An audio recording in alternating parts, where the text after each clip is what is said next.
Don't talk to me about editorials. I don't write them. No, Okay. I'm just saying. I'm just saying what's out there. I'm just saying what's out there. And Well, you can't ignore it. there's a lot of stuff that's out You there. can't ignore it, though. Well, and I can't ignore all the stuff that comes the opposite direction either. We can talk about what we can and can't ignore forever. Bottom line is that this police department needs to have more accountability to the citizens and to the city than it has. When you talk about us being number 1 and 2 in the citizen satisfaction survey every time, So suffice. because whatever comes about, it's not going to impact me directly. Because I'll be out of here. I don't know how long I could be here, another year, another 5 years. I don't know. I want to make sure that I just don't succumb to succumb. It's not a matter of succumbing just to succumb. It's a matter of being open to the prospect. That's what I am. It doesn't sound like it. No, I am. I'm totally Okay, because it doesn't sound like it. Totally. It sounds like you're against it, and I'm not. and it sounded like you were against it when you wrote your blog, and you were dead set against it. I was because I So what's see what changed? can happen.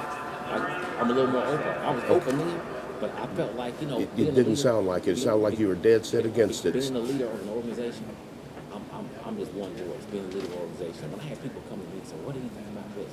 And this is what, and with the FOP not doing what their membership wanted me to do. You know how many people come up to me since the vote?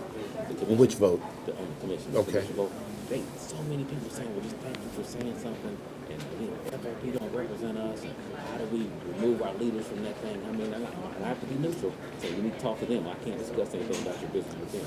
But I got a police department that's looking at me. And what do you think, Darren? Well, and I put it out there. yeah, you did, and you put it out there in such a way that it was a major impediment to any movement. You put it out there in such a way that it became the conversation. It became the police department is against it. It wasn't Daryl Forte. Yeah, it was. We had the FOP. We had the FOP saying they didn't have a board, or they hadn't made a position, and it cost them food. They said, well, we haven't taken a position, but then they sit around saying, we got to hurry and get this thing done, but we got to get it down.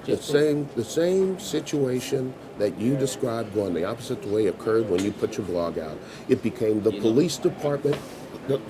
It became the police department is against it. Then all of those past chiefs came out and said what they said. All those retired people came out and said what they said. They all said the same damn thing. And they don't want any change because they've lived in a system where they've been able to do whatever the hell they wanted for whenever the hell they wanted.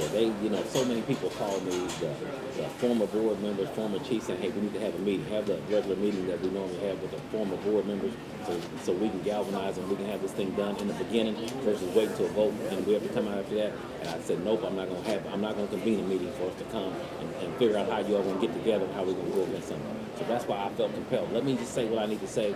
I'm not bringing anybody else in the house. And I said what I thought I need to say. And I agree, and that's fine, and you have every right to do it. But when you, the chief of police, say what you felt you needed to say, it became the police department position. It was the truth, my perspective. I saw it. And that's fine, and that's fine. That had not been the message you had told me before. What's the message? What you told me is that you thought it was inevitable. You're willing to work with us, and we'll sit down and we'll get it done. People are afraid of it, and I'm not going to do that. Yada yada yada, and then boom, out of the blue. But you know what? That's when I didn't know FOP was working to try to get Well, this then thing you should done. have. You know what? You should have called me and said that. You should have called me and said, I'm going to do this, and here's why. And so, because what happened was that as soon as that thing hit why couldn't you? Because I couldn't. You was a part of the team that was coming after me, or you didn't come after me. I wasn't coming after anybody, and you damn well know that. But you let them. Let who? If I'm going to a conference out of town, Chief, and I don't know, I have to buy a ticket to come back on a Monday night. Let who? When I can name example after example. Last week she came after. Chief, now now Chief, don't go there, because you know darn good and well I've been in your corner every single time, and yes I have.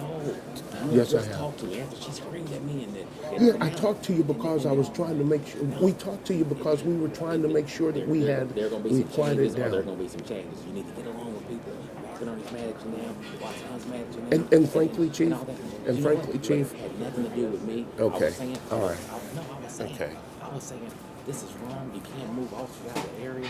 And she sent the memo. I'm not. I don't want to go back and plow over history. No, I'm just telling you why I felt like I did. Well, and then I go out of town, and I have to fly back in on a Tuesday morning. And I told them not.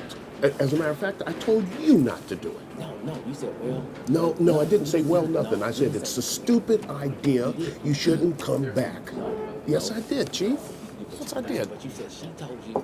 And we don't. Thank you for this, sir.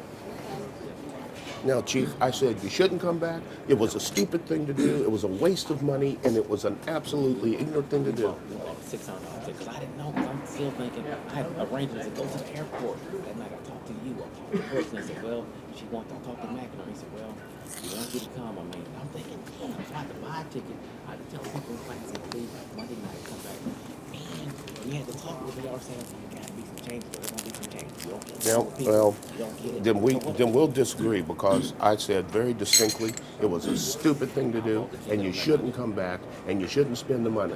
And I said that, and I said that to you, and I said that to everybody else. She's the president. I don't give a damn who she is. It's a stupid thing to do.